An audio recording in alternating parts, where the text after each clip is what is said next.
봄볕이 따스한 4월의 마지막 주 윤정이는 오랜만에 설렘으로 아침을 맞이했습니다. 창가에 놓인 화분의 제라늄이 이제 막 꽃망울을 터뜨리려는 참이었죠. 교직 생활 35년 동안 수많은 봄을 맞이했지만 오늘따라 특별하게 느껴졌어요. 벚꽃이 절정이래.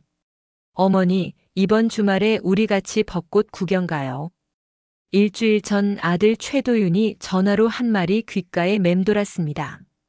그 말 한마디에 윤정희의 마음은 푸른 하늘의 구름처럼 둥실둥실 떠다녔어요.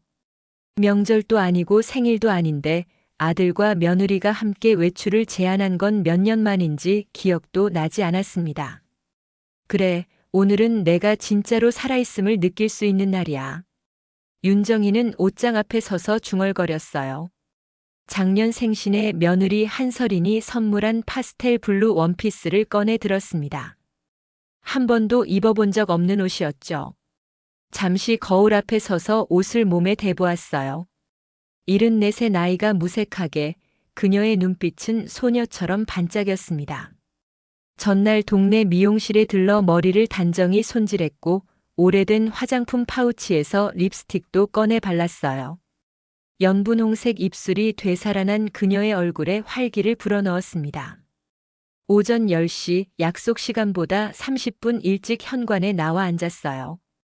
봄바람이 불 때마다 가슴이 설레었습니다. 오늘은 어떤 벚꽃 명소로 갈까, 어떤 이야기를 나눌까 상상만으로도 행복했죠. 차 소리가 들리자 윤정희는 자리에서 벌떡 일어났어요. 광택이 나는 검은색 외제차 아들 최도윤의 차였습니다. 윤정희는 입가에 번지는 미소를 감출 수 없었어요. 어머니, 예쁘게 차려입으셨네요. 운전석에서 내린 최도윤이 말했습니다.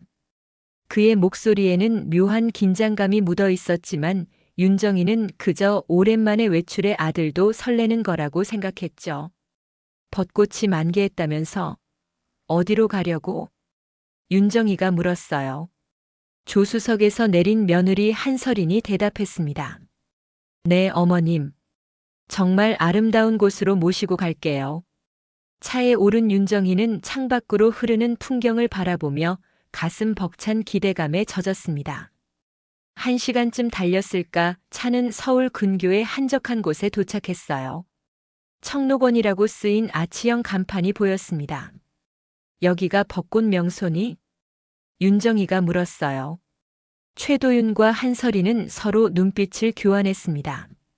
뭔가 이상한 기운이 감돌았어요. 어머니, 저희가 사실 드릴 말씀이 있어요. 최도윤의 목소리가 떨렸습니다. 윤정희는 모르게 가슴이 덜컥 내려앉았어요. 여기가 어머니 새로운 집이에요. 한설인의 차가운 목소리가 봄날의 공기를 갈랐습니다. 윤정희는 그제야 청록원이란 간판 아래 작게 쓰인 요양원이란 글자를 발견했어요. 뭐라고? 윤정희가 더듬거리며 물었습니다. 최도윤은 고개를 들지 못한 채 서류 봉투를 내밀었어요. 어머니, 이제 연세도 있으시고 저희가 늘 곁에서 모실 수 없으니 여기서 전문적인 돌봄을 받으시는 게 좋을 것 같아요. 윤정희의 눈에서 번쩍 불꽃이 튀었습니다. 벚꽃 보러 간다더니 날 가둬버린 거니? 그녀의 목소리가 떨려 나왔어요. 봄날의 설렘은 한순간에 배신감으로 바뀌었습니다. 윤정희는 들어와도 되는지 묻는 직원의 목소리에 정신이 번쩍 들었습니다. 가운을 입은 젊은 여성이 환한 미소로 그녀를 맞이했어요. 안녕하세요, 윤정희 어르신. 저는 박정은 간호사입니다. 청록원에 오신 것을 환영해요. 마치 대본을 외운 것 같은 상냥한 말투였습니다. 윤정희는 혼란스러움을 감추지 못한 채 주변을 둘러보았어요. 3층짜리 건물, 잘 가꾸어진 정원, 그리고 휠체어를 탄 노인들이 보였습니다. 나 여기 있을 생각 없어. 집에 갈 거야. 윤정희가 단호하게 말했습니다. 하지만 아들 최도윤의 표정은 이미 정해진 결정을 알려주고 있었죠. 어머니, 이미 입소 수속은 다 마쳤어요. 여기 방도 예쁘게 꾸며놨고 옷과 필요한 물건들도 미리 가져다 놨습니다. 윤정이는 눈을 크게 떴어요. 언제? 어떻게? 그녀도 모르는 사이에 이 모든 것이 준비되어 있었다니. 내 집은? 내 물건들은? 윤정희의 목소리가 떨렸습니다. 한설인이 차갑게 대답했어요. 어머님 댁은 이미 정리했어요. 필요한 것들은 다 가져왔고 나머지는. 말끝을 흐리는 한설인의 표정에서 윤정희는 끔찍한 진실을 깨달았습니다. 그녀의 30년 보금자리가 이미 팔렸다는 사실이었죠. 내 집을 팔아버렸단 말이냐? 윤정희의 목소리가 점점 높아졌어요. 주변에 있던 직원들과 다른 노인들이 이쪽을 바라보기 시작했습니다. 어머니 진정하세요. 여기서 소란 피우시면 안 됩니다. 최도윤이 낮은 목소리로 윤정희를 진정시키려 했습니다. 그러나 윤정희의 분노는 이미 임계점을 넘어섰어요. 내 집을 팔 권리가 너희에게 있니? 내가 언제 동의했니? 윤정희가 소리쳤습니다. 최도윤은 서류 봉투에서 몇 장의 종이를 꺼냈어요. 여기 어머니가 서명하신 동의서가 있어요. 그리고 의사소견서도 있습니다. 초기 치매 증상이 있으시니 더 늦기 전에 전문적인 돌봄이 필요하다고. 윤정희는 눈앞이 캄캄해졌습니다. 그녀가 서명한 적도 없는 서류, 의사를 만난 적도 없는데 나온 소견서. 이것이 그녀의 아들이 꾸민 계략이라는 사실을 직감적으로 알았어요. 내가 언제 이런 서류에 서명했니? 난 멀쩡해. 치매 같은 거 없어. 윤정희가 서류를 낚아채려 했지만 최도윤은 재빨리 서류를 가방에 넣었습니다. 간호사 박정은이 다가와 윤정희의 어깨를 부드럽게 잡았어요. 어르신, 먼저 방부터 둘러보시죠. 정말 예쁘게 꾸며놨어요.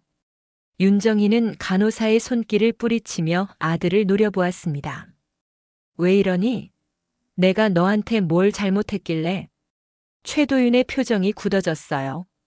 아들의 눈에서 윤정희는 차가운 계산만을 볼 수 있었습니다. 어머니, 저희도 살아야 해요. 설인이 임신했고 더 큰 집이 필요합니다. 어머니 집을 팔고 요양원 비용을 내고도 남은 돈으로 새 집 계약금을 마련했어요.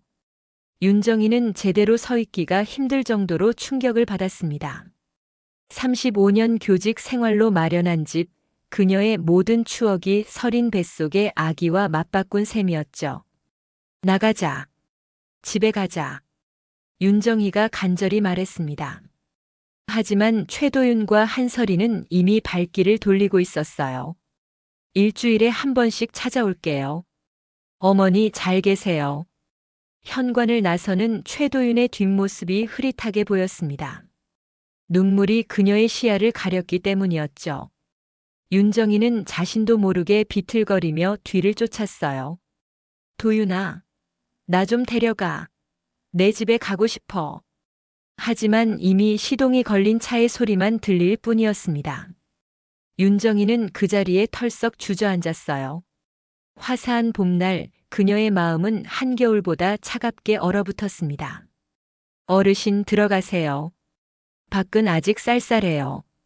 박정은 간호사가 조심스럽게 다가왔습니다. 윤정희는 고개를 들어 그녀를 바라보았어요.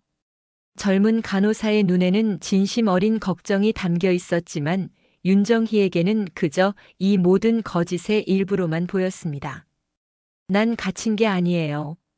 내가 나가고 싶으면 나갈 수 있는 거죠? 윤정희가 물었어요. 박정은의 표정이 미묘하게 변했습니다. 물론이죠. 하지만 가족분의 동의가 필요해요. 안전을 위해서요. 그 순간 윤정희는 깨달았습니다. 이곳은 집이 아니라 감옥이었어요. 그리고 그녀를 가둔 사람은 다름 아닌 그녀가 평생을 바쳐 키운 아들이었습니다. 요양원 312호 윤정희의 새로운 집은 5평 남짓한 방이었습니다. 창문 하나, 침대 하나, 작은 옷장과 화장대가 전부였어요. 다른 사람이 보면 꽤 아담하고 깔끔한 공간이라고 할지 모르지만 윤정희에게는 감옥과 다름없었습니다. 선생님이셨다고요? 대단하시네요. 입소 첫날 신상 정보를 확인하던 박정은 간호사가 감탄했어요.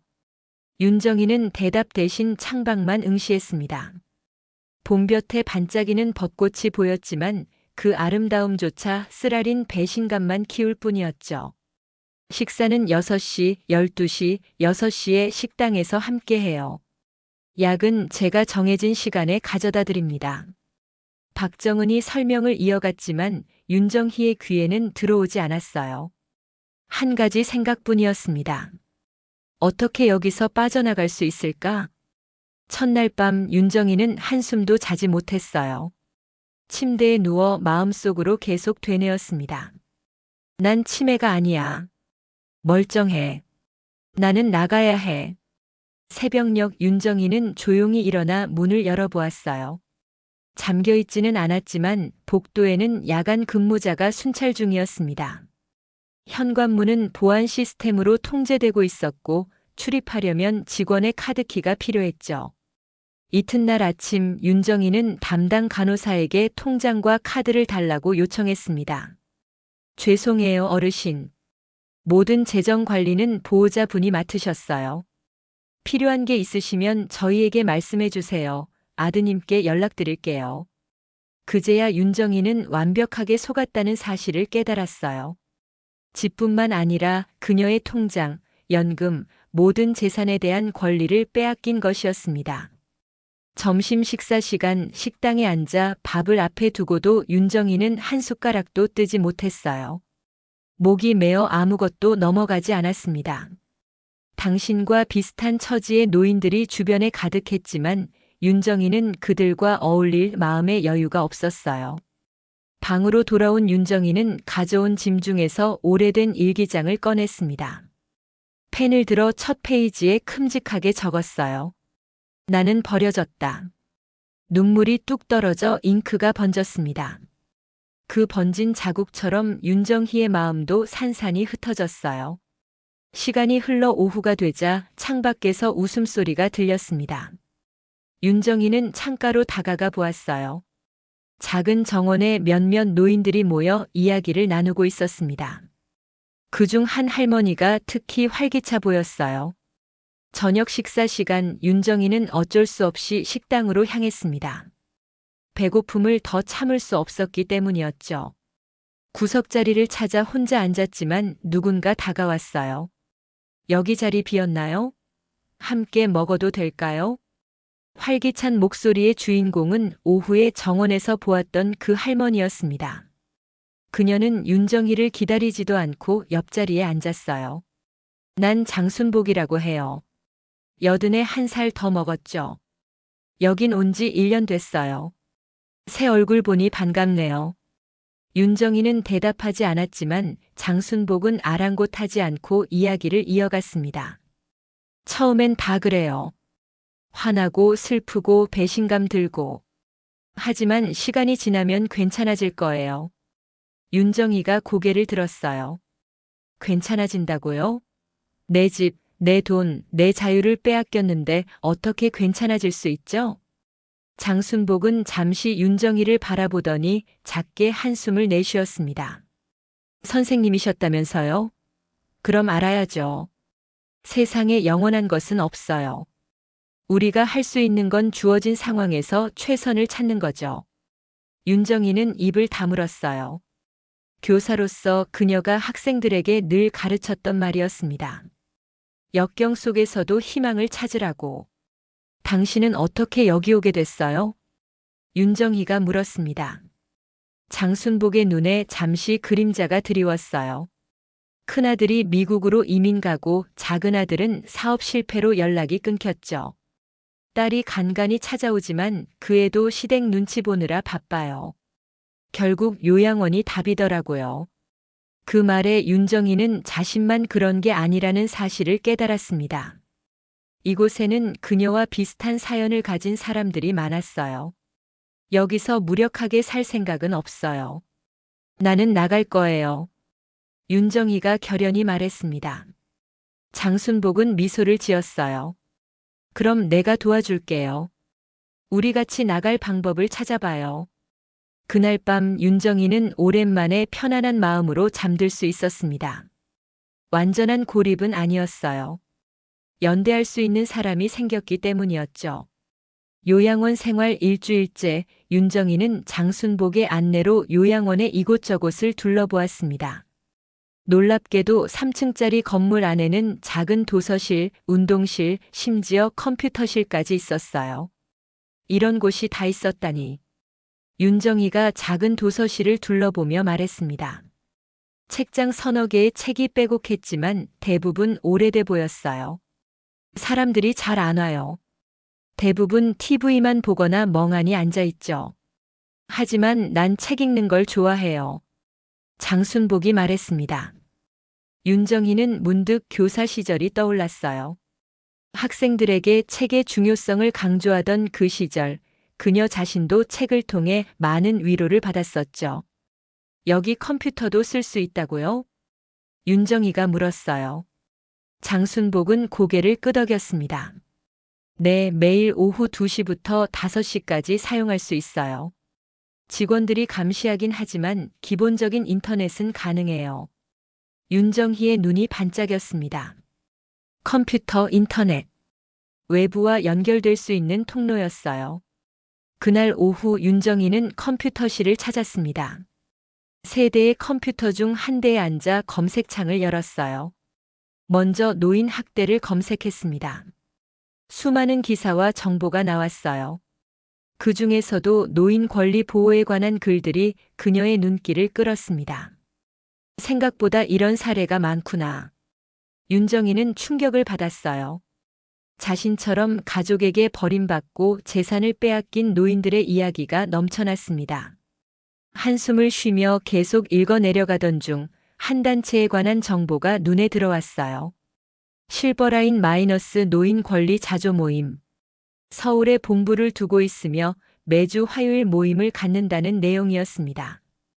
그들의 활동 중에는 법률 상담, 심리 지원, 심지어 가족 기만으로 인한 피해 회복을 위한 법적 절차 지원도 포함되어 있었어요. 이거야. 윤정희가 중얼거렸습니다. 하지만 어떻게 이 단체와 연락을 취할 수 있을까요? 이메일을 보내려 해도 요양원 컴퓨터에서는 개인 이메일 접속이 차단되어 있었어요. 그날 저녁 윤정희는 장순복에게 자신이 찾은 정보를 전했습니다. 실버라인?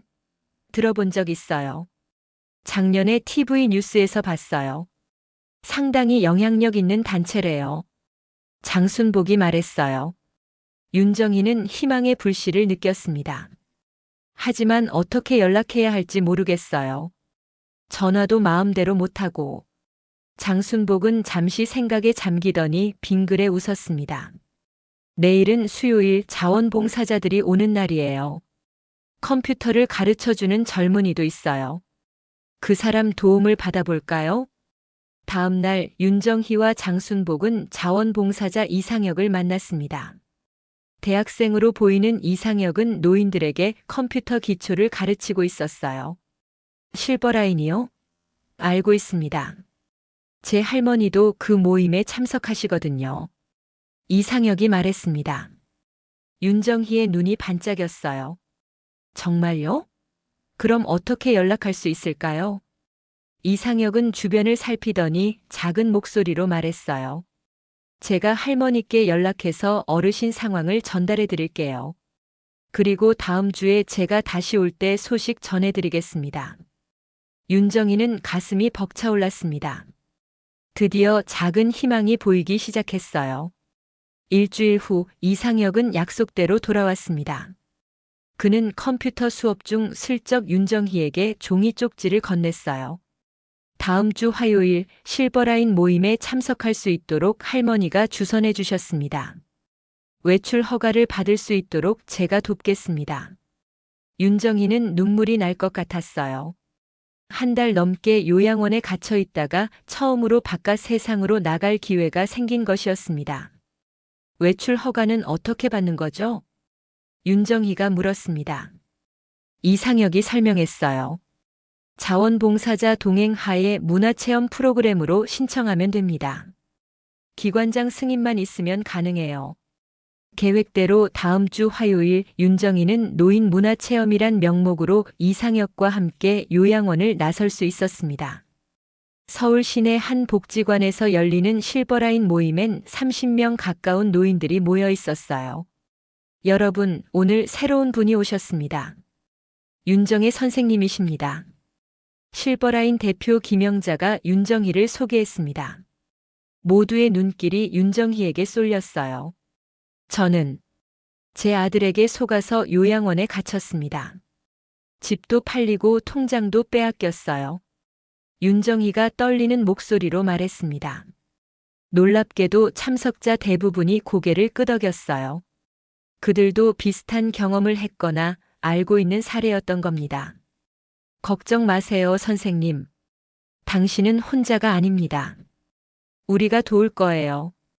김영자가 따뜻하게 말했습니다. 그리고 그녀는 한 명의 중년 여성을 소개했어요. 이분은 박지현 변호사님입니다. 노인 권리 보호에 특화된 분이세요. 박지현 변호사는 윤정희의 이야기를 경청한 후 심각한 표정으로 말했습니다. 명백한 법적 문제가 있네요. 우선 동의 없는 재산 처분, 서명 위조 의혹, 증거 수집이 필요합니다. 윤정희는 희망이 보이기 시작했어요. 하지만 한 가지 걱정이 있었습니다. 저는 요양원에 갇혀 있고 돈도 없어요. 어떻게 법적 대응을 할 수 있을까요? 박지현이 미소 지었습니다. 우리 단체에서 도울 수 있어요. 그리고 혹시 선생님 제자 중에 변호사가 된 사람은 없나요? 신뢰할 수 있는 사람이 필요합니다. 윤정희는 문득 한 사람이 떠올랐어요. 30년 교직 생활 동안 수많은 제자를 가르쳤지만 특별히 기억에 남는 제자가 있었습니다. 장미소. 그 아이가 변호사가 됐다는 소식을 들었어요. 서울 강남의 한 작은 법률사무소, 미소법률사무소라는 간판이 햇빛에 반짝였습니다. 장미소 변호사는 수화기를 들고 당혹스러운 표정을 지었어요. 윤정혜 선생님이요? 제 고등학교 국어 선생님 말씀이신가요? 전화 너머로 실버라인의 박지현 변호사가 설명했습니다. 네, 맞습니다. 선생님께서 위급한 상황에 처해 계세요. 도움이 필요하십니다. 장미소는 잠시 생각에 잠겼어요. 윤정혜 선생님. 그녀에게 국어의 아름다움을 가르쳐준 스승, 인권 변호사의 꿈을 응원해 주었던 멘토였습니다. 어떻게 뵐 수 있을까요? 장미소가 결연한 목소리로 물었어요. 박지현이 대답했습니다. 내일 청록원 요양원을 방문하시면 됩니다. 외부 변호사 면담은 법적으로 제한할 수 없어요. 다음 날 오전 장미소는 청록원 요양원 면회실에 앉아 있었습니다. 문이 열리고 윤정희가 들어왔을 때 장미소는 놀라움을 감추지 못했어요. 한 달 전만 해도 당당하고 우아했을 선생님의 모습은 온데간데 없고 한없이 작아 보이는 노인이 그 자리에 있었습니다. 선생님.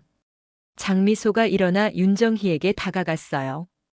윤정희의 눈에 눈물이 고였습니다. 미소야. 너구나. 정말 변호사가 됐구나. 두 사람은 잠시 말없이 서로를 바라보았습니다. 25해 전에 교실에서 나눴던 대화가 생생하게 떠올랐어요. 선생님, 제가 도와드리겠습니다. 무슨 일이 있었는지 자세히 말씀해 주세요.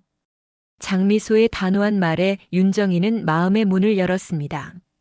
아들 최도윤과 며느리 한설인이 벚꽃 구경을 핑계로 요양원에 데려왔던 일, 집이 이미 팔렸다는 소식, 그리고 자신도 모르는 사이에 서명된 동의서까지. 모든 것을 털어놓았어요. 그리고 내 연금 통장도 아들이 관리한다며 가져갔어. 매달 180만 원씩 들어오는데.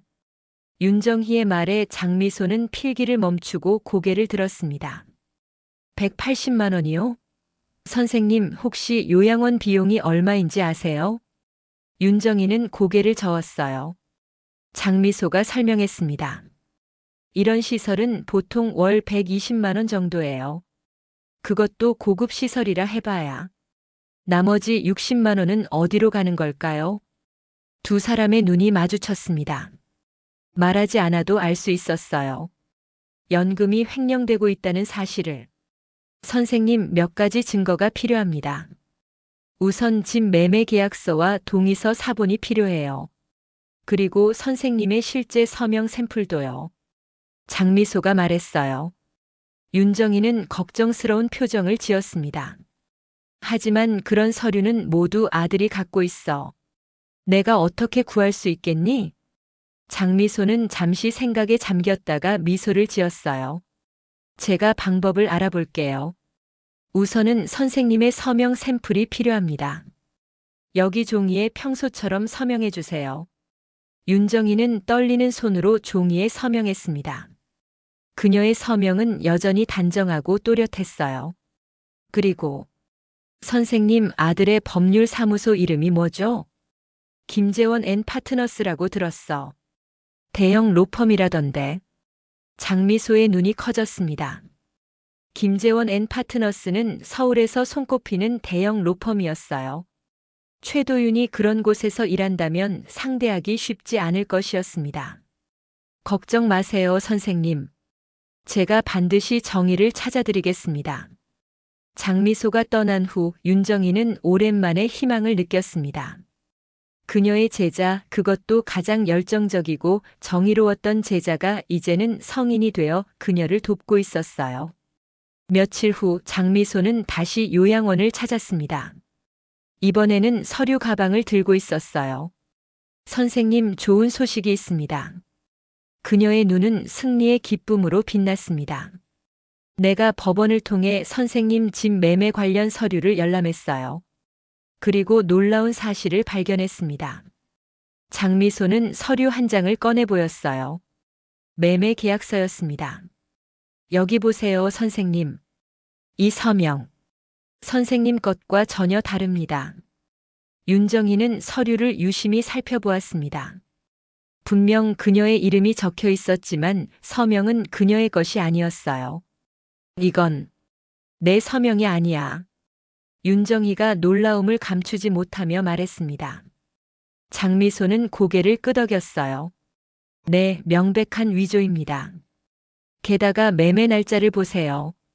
선생님이 요양원에 오시기 2달 전이에요. 이미 그때 집을 팔아치우고 계획을 세웠던 거죠.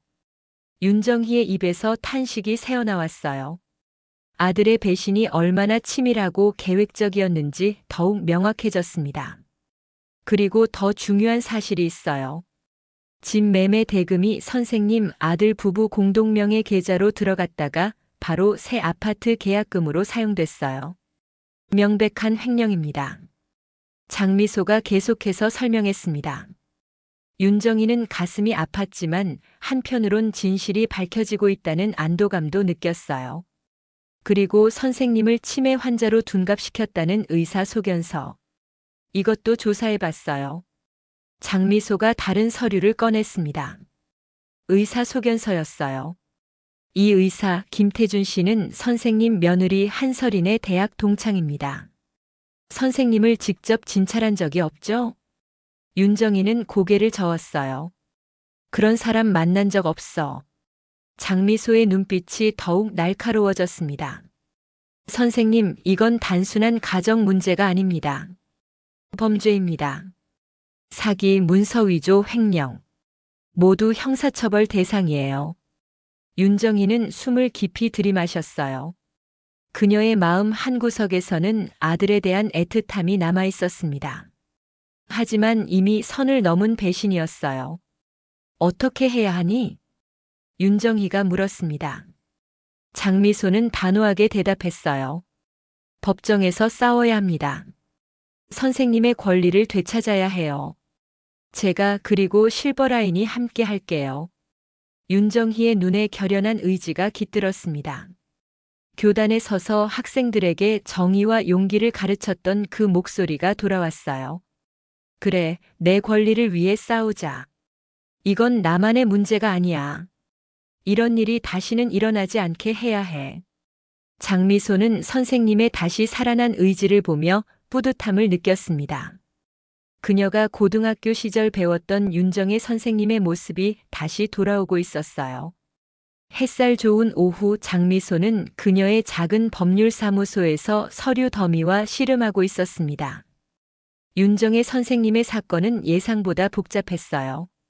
최도윤이라는 변호사는 법의 허점을 너무나 잘 알고 있었기 때문이었죠.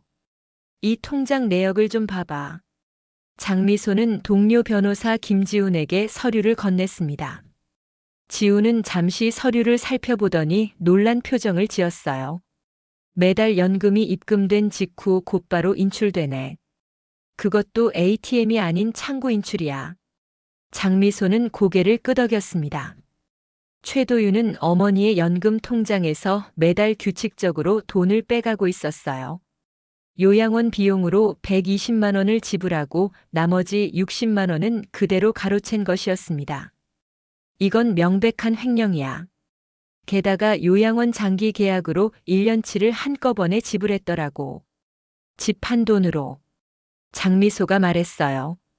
지훈이 고개를 갸웃했습니다. 그런데 어떻게 통장을 관리할 수 있었을까? 법적으로 성인 후견인 지정이 없었다면 은행에서 함부로 다른 사람이 통장을 관리할 수 없는데. 장미소의 눈이 번쩍 빛났습니다. 그녀는 서류 더미 속에서 다른 종이를 찾아 꺼냈어요. 여기 있어. 후견인 지정 신청서.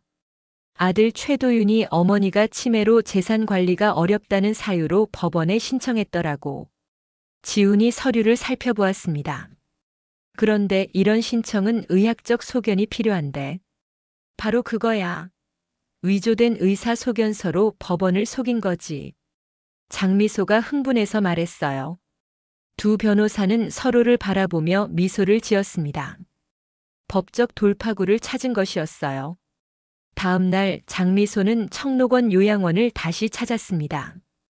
윤정희는 그녀를 보자마자 반가운 미소를 지었어요.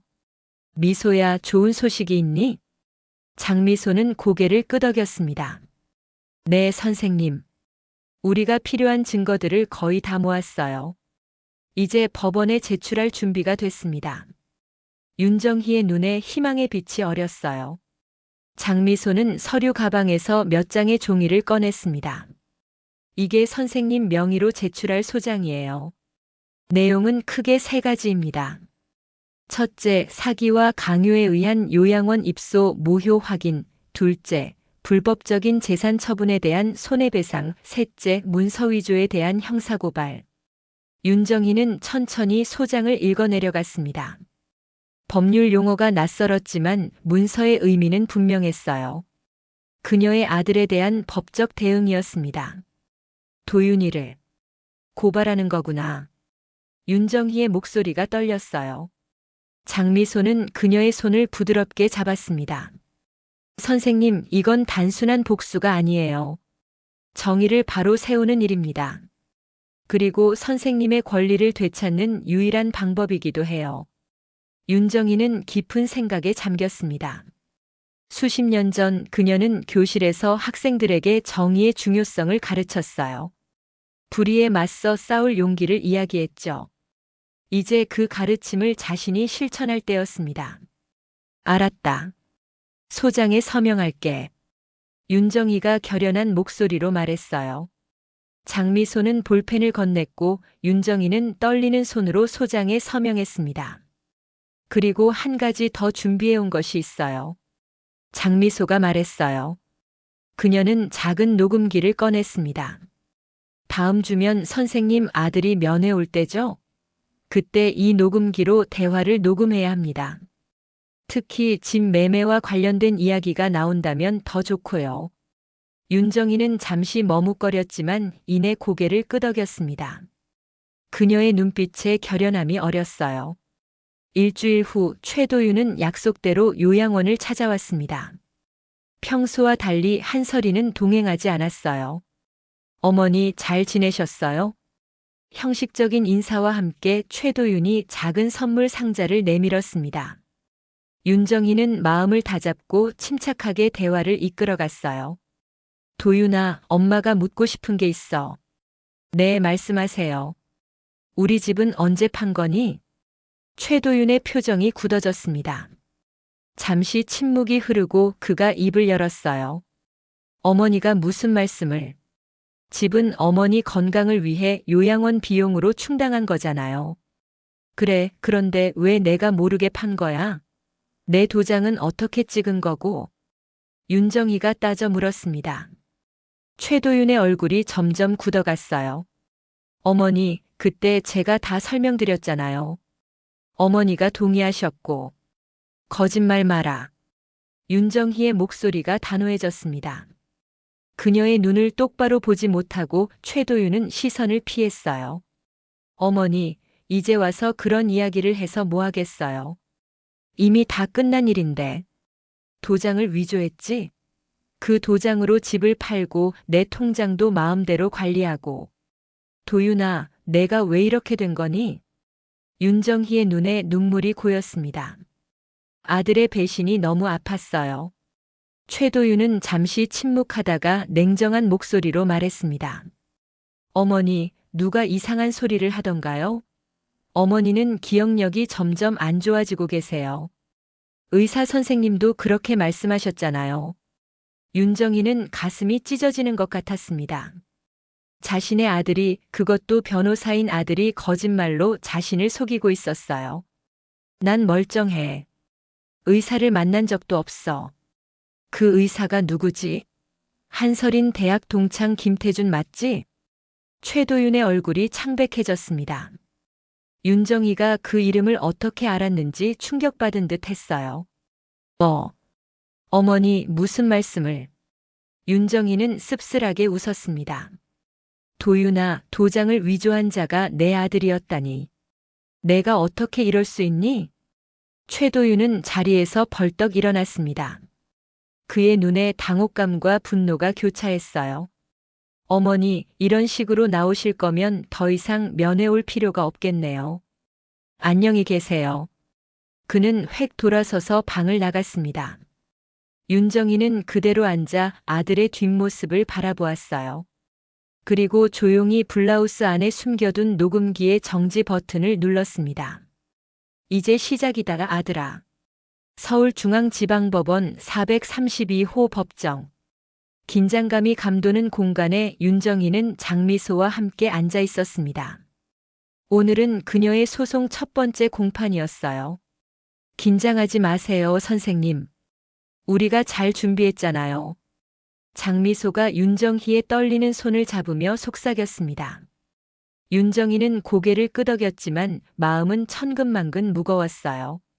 제자와 함께 자신의 아들을 고발하는 자리, 상상도 해보지 못했던 상황이었습니다. 맞은편에는 최도윤과 한설인이 앉아 있었어요. 그들의 변호인은 유명한 대형 로펌 소속 변호사였습니다. 최도윤은 윤정희의 시선을 피했지만 한설이는 차갑게 정면을 응시하고 있었어요. 재판부 입정합니다. 서기의 알림과 함께 모두가 일어섰고 판사가 법정에 들어왔습니다.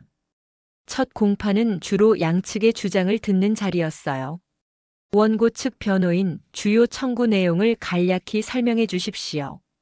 판사의 지시에 장미소가 일어섰습니다. 네, 재판장님. 저희는 3가지를 청구합니다. 첫째, 사기와 강요에 의한 요양원 입소 무효 확인. 둘째, 불법적인 재산 처분에 대한 손해배상. 셋째, 문서 위조에 대한 형사고발입니다. 장미소는 차분하게 설명을 이어갔어요. 원고 윤정혜 씨는 35년간 고등학교 교사로 재직했으며 퇴직 후에도 정신적, 신체적으로 건강한 생활을 영위해왔습니다. 그러나 아들인 피고 최도윤과 며느리 한설이는 원고를 속여 요양원에 입소시키고 원고 모르게 집을 팔아 그 대금을 가로챘습니다. 법정은 숨소리조차 들리지 않을 정도로 조용했어요. 장미소는 증거 서류를 재판부에 제출했습니다. 여기 제출한 증거를 보시면 원고의 서명이 위조되었다는 필적 감정 결과가 있습니다. 또한 원고를 진찰한 적도 없는 의사가 작성한 허위 소견서도 있습니다. 최도윤 측 변호사가 자리에서 벌떡 일어났어요. 이에 있습니다. 원고 측이 제시한 필적 감정은 공신력 있는 기관의 것이 아닙니다. 판사는 고개를 끄덕였습니다. 이의를 받아들입니다. 원고 측은 국립과학수사연구원의 공식 감정을 의뢰해 주시기 바랍니다. 장미소는 당황하지 않고 대답했어요. 네, 재판장님. 이미 국과수의 감정을 의뢰했고 결과는 다음 공판 전에 제출하겠습니다. 이어서 피고 측 변호사가 변론을 시작했습니다. 저희 측은 원고의 주장을 전면 부인합니다. 원고는 초기 치매 증상이 있어 스스로 재산 관리가 어려운 상황이었고 피고 최도윤은 어머니의 건강과 안전을 위해 최선의 선택을 한 것뿐입니다. 윤정희는 그 말을 듣고 분노를 느꼈습니다. 그녀를 정신 이상자로 몰아가는 전략이었어요. 원고를 직접 증인으로 세워주십시오. 장미소가 요청했습니다. 판사는 잠시 고민하더니 허락했어요. 윤정혜 씨 증인석으로 나와주십시오. 윤정희는 떨리는 다리로 일어나 증인석으로 걸어갔습니다. 법정 전체의 시선이 그녀에게 쏠렸어요. 증인은 선서하십시오. 서기의 지시에 따라 윤정희는 선서했습니다. 저는 양심에 따라 숨김없이 사실만을 말하겠습니다. 장미소가 첫 질문을 던졌어요. 윤정혜 선생님, 요양원에 입소하기 전 본인의 건강 상태는 어떠했습니까? 윤정희는 목을 가다듬었습니다. 매일 아침 산책을 했고 동네 도서관에서 독서 모임을 이끌었어요. 가끔 기억이 가물가물할 때가 있지만 그건 나이 든 사람이라면 누구나 겪는 일이죠. 집을 팔거나 요양원에 입소하는 것에 동의한 적이 있습니까? 절대 없습니다. 내 집을 팔 생각은 전혀 없었어요. 그리고 요양원에 온다는 말도 듣지 못했습니다. 벚꽃 구경을 간다고 속였어요. 장미소는 녹음기를 증거로 제시했습니다. 재판장님, 이것은 원고가 피고 최도윤과 나눈 대화를 녹음한 것입니다. 여기서 피고는 원고의 집을 불법적으로 판 사실을 사실상 인정하고 있습니다. 녹음이 재생되는 동안 최도윤의 얼굴은 창백해졌어요. 한설이는 차가운 표정을 유지했지만 손끝이 떨리는 것이 보였습니다. 피고 측 변호사가 윤정희에게 반대 신문을 시작했어요. 윤정혜 씨, 최근에 중요한 일정을 잊어버린 적이 있습니까? 나이가 들면 누구나 가끔 기억이 가물가물합니다. 하지만 그게 치매라는 증거는 아니죠. 병원에서 정기 검진을 받은 적이 있습니까? 매년 건강 검진을 받았고 특별한 문제는 없었습니다. 변호사는 계속해서 윤정희의 기억력에 의문을 제기하는 질문을 던졌지만 그녀는 침착하게 대답했어요. 마지막으로 드리는 질문입니다. 아들 최도윤 씨가 어머니를 위해 요양원을 선택한 것이 그렇게 나쁜 일입니까? 혼자 사는 것보다 전문적인 돌봄을 받는 게 더 안전하지 않습니까?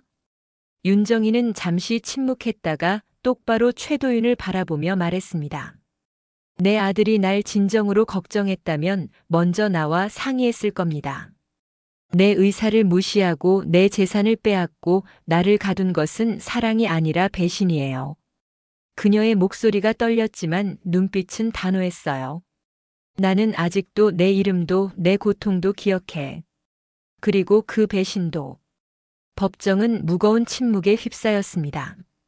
판사는 잠시 생각에 잠기더니 입을 열었어요.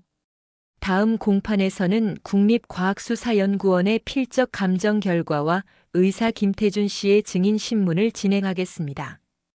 그리고 피고 최도윤 씨의 증인 신문도 필요할 것 같군요. 윤정희는 증인석에서 내려와 자리로 돌아왔습니다.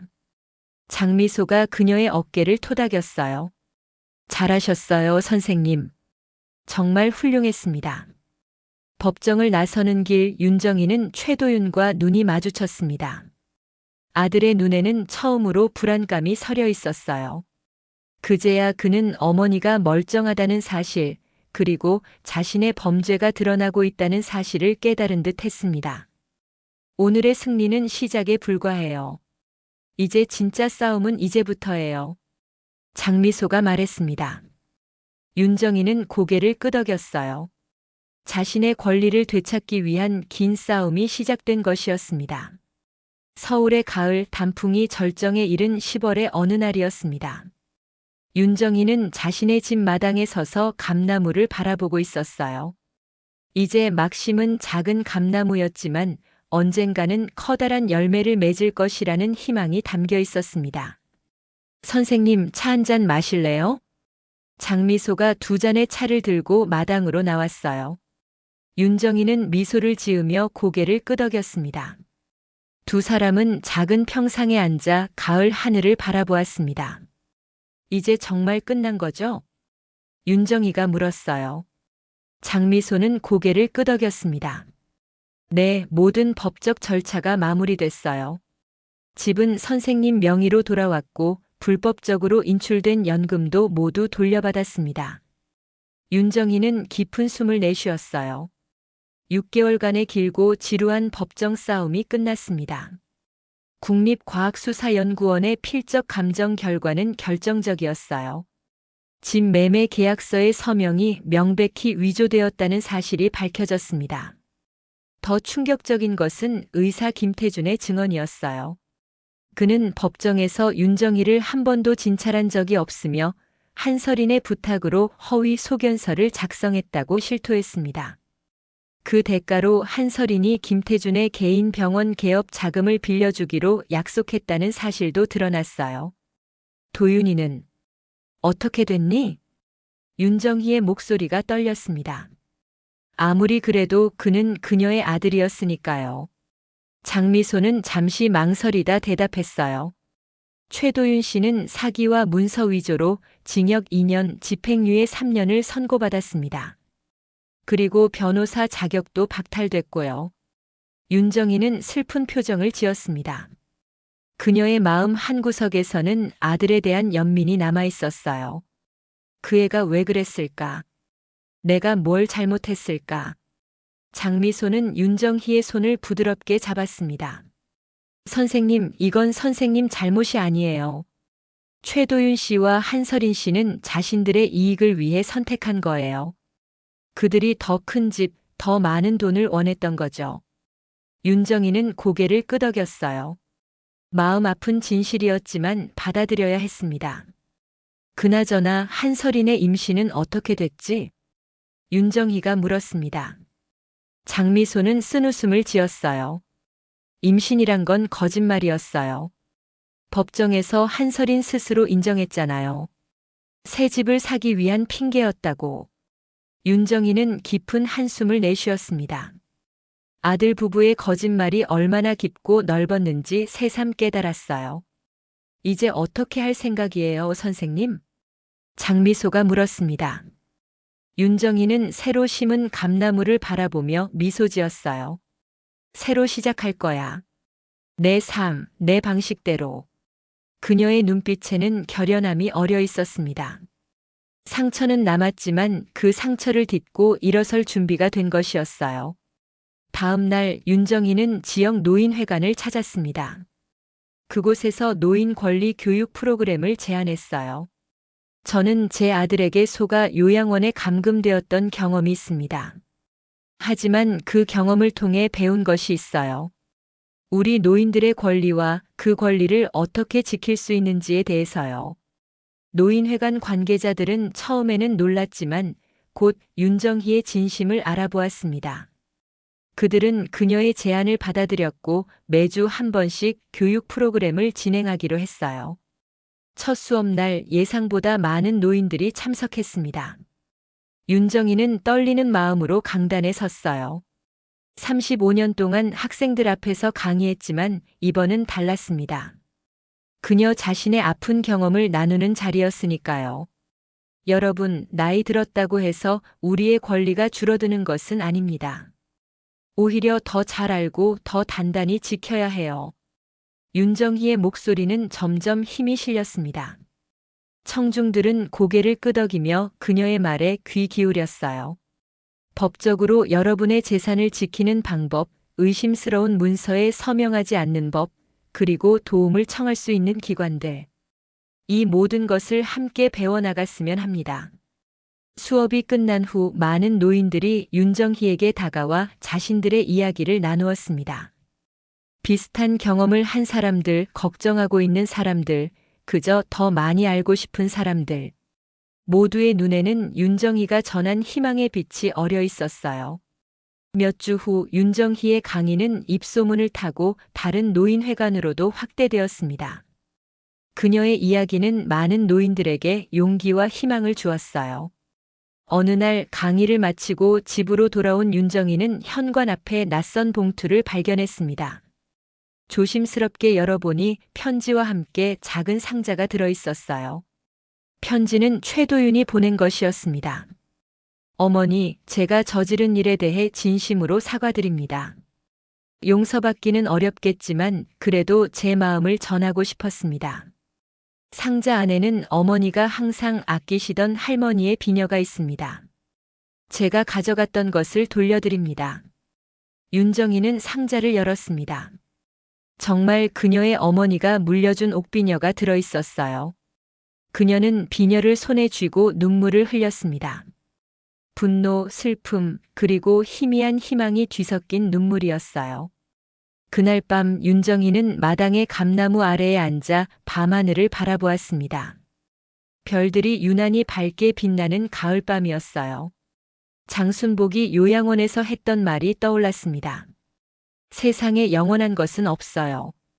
우리가 할 수 있는 건 주어진 상황에서 최선을 찾는 거죠. 윤정희는 미소를 지었습니다. 그녀는 최선을 찾았고 자신의 권리를 되찾았으며 이제는 다른 이들도 돕고 있었어요. 다음 날 아침 윤정희는 마당에 나와 감나무에 물을 주었습니다.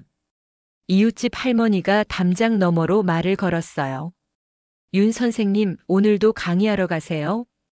윤정희는 밝게 웃으며 대답했습니다. 네, 오늘은 노인의 금융 권리에 대해 이야기할 예정이에요. 이웃 할머니는 부러운 듯 말했어요. 정말 대단하세요. 그 나이에 새로운 일을 시작하시다니. 윤정희는 감나무를 바라보며 대답했습니다. 벚꽃은 한철이지만 감나무는 해마다 열매를 맺죠. 이제부터는 내 인생이 열매 맺을 차례예요. 그녀의 목소리에는 삶에 대한 새로운 희망과 의지가 담겨 있었습니다. 아픔을 딛고 다시 시작할 수 있는 용기. 윤정희는 그 용기를 자신의 삶 속에서 찾았고 이제는 다른 이들과 나누고 있었어요. 가을 햇살이 감나무 새싹에 비치며 반짝였습니다. 마치 윤정희의 새로운 시작을 축복하는 것처럼요.